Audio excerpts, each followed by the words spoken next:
Welcome to TG24 TV. నేను సుమలత. వరంగల్ జిల్లా Wardhannapet municipality పరిధిలోని MMR ఫంక్షన్ హాల్లో పలు సంక్షేమ పథకాల కింద లబ్ధిదారులకు చెక్కులు, సెల్ ఫోన్ల పంపిణీ కార్యక్రమం ఘనంగా జరిగింది. ఈ కార్యక్రమంలో వర్ధన్నపేట ఎమ్మెల్యే KR నాగరాజు పాల్గొని కళ్యాణ లక్ష్మి, షాదీ ముబారక్, CMRF చెక్కులతో పాటు అంగన్వాడీ టీచర్లకు ప్రభుత్వం అందిస్తున్న మొబైల్ ఫోన్లను పంపిణీ చేశారు. వర్ధన్నపేట మున్సిపాలిటీ పట్టణంలోని MMR ఫంక్షన్ హాల్లో ఏర్పాటు చేసిన ఈ కార్యక్రమంలో ఎమ్మెల్యే KR నాగరాజు చేతుల మీదుగా కళ్యాణ లక్ష్మి, షాదీ ముబారక్ పథకాల కింద లబ్ధిదారులకు ఆర్థిక సహాయం చెక్కులు అందజేశారు. అలాగే CM రిలీఫ్ ఫండ్, CMRF ద్వారా మంజూరైన చెక్కులను కూడా పంపిణీ చేశారు. ఈ కార్యక్రమంలో భాగంగా అంగన్వాడీ టీచర్లకు ప్రభుత్వం అందిస్తున్న స్మార్ట్ ఫోన్లను అందజేశారు. ఈ కార్యక్రమంలో municipal chairman Palakurthi Sarangapani, AMC chairman Narakudu Venkataiah, స్థానిక తహసీల్దార్, ఎంపీటీఓ, మున్సిపల్ కమిషనర్, కౌన్సిలర్లు పాల్గొన్నారు. ఈ సందర్భంగా ఎమ్మెల్యే మాట్లాడుతూ చెక్కులు లబ్ధిదారులకు ఇవ్వడం జరిగింది. చాలా సంతోషం. ఎందుకంటే ఈ రెండు కలిపియడానికి ముఖ్య ఉద్దేశం ఏంటంటే ఉరికిలోనే ఆడబిడ్డలు చంపే ఈ మూర్ఖ ప్రపంచంలో ఇంకా ఈ సమాజంలో నడుస్తుంది. దాన్ని అందరం కూడా మీడియా ద్వారా మన అందరం కూడా చదువుకున్న అందరూ కూడా ముక్తకంఠంతో ఖండించాలి. ఎందుకంటే మనం మొన్న చూసిన ఐనోల్ మండలంలో ఒక మూర్ఖుడు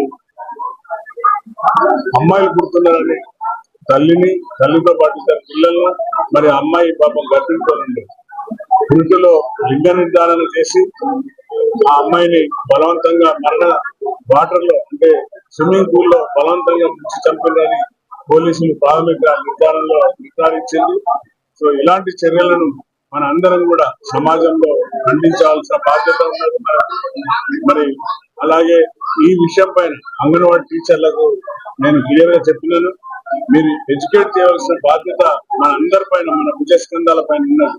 ఈ లింగ నిర్ధారణ చేసే సెంటర్లను ఏదైతే తల్లిదండ్రులు ఎవరైతే అమ్మాయిలు పుడుతున్నారని ఒక మూర్ఖపు ఆలోచనతో ఉన్న వాళ్లకు విద్యాపరంగా చదివించి ఆ అంగన్వాడీ టీచర్లను బాధ్యత తీసుకోవాల్సిందని చెప్పాను. అలాగే వారు చిన్నపిల్లలకు పౌష్టికాహారం ఏ విధంగా వేయాలి సమతుల్యాలు పాటిస్తూ మరి గర్భిణీ స్త్రీలను కూడా ఎడ్యుకేట్ చేయాల్సిన బాధ్యత చాలా పెద్ద గొప్ప బాధ్యత అంగన్వాడీ టీచర్ల మీద ఉంటుంది. కాబట్టి మరి స్మార్ట్ ఫోన్ ద్వారా ఎప్పటికప్పుడు పేపర్లెస్ వర్క్ ద్వారా స్మార్ట్ ఫోన్ ఇవ్వడానికి ముఖ్య కారణం పేపర్లెస్ వర్క్ తోని ఏదైనా కూడా యాప్స్ ద్వారా ఇవన్నీ అందులో యాప్ లో ఉంటది. కాబట్టి ఎప్పుడప్పుడు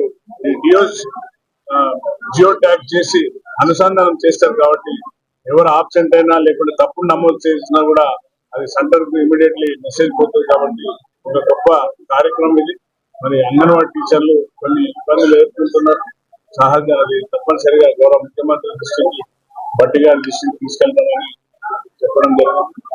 మరి ప్రభుత్వం ఏది ఆలోచించినా కూడా సంక్షేమ పథకాల మీద ఆలోచించి వాళ్ళు కార్యక్రమాలు చేపడుతున్నారు. కాబట్టి మనం అందరం కూడా ఈ రోజు ఇంద్రమ్మ ఇల్లు ఇచ్చే గొప్ప ఘనత మరి మన కాంగ్రెస్ ప్రభుత్వం తెలంగాణలో ఎవరైతే లబ్ధిదారులు ఇల్లు కట్టుకోలేని వారిని గుర్తించి ఒక కంపెనీ ప్రైవేట్ సంస్థ ద్వారా మరి గౌరవ పొంగులేటి రెవెన్యూ శాఖ మంత్రుల దగ్గర వారి ఆదేశానుసారంగా మన వర్ధన్నపేట నియోజకవర్గంలో సుమారుగా 25 ఇల్లు వారికి ఒక కంపెనీ ద్వారా కట్టేయడం జరుగుతుంది.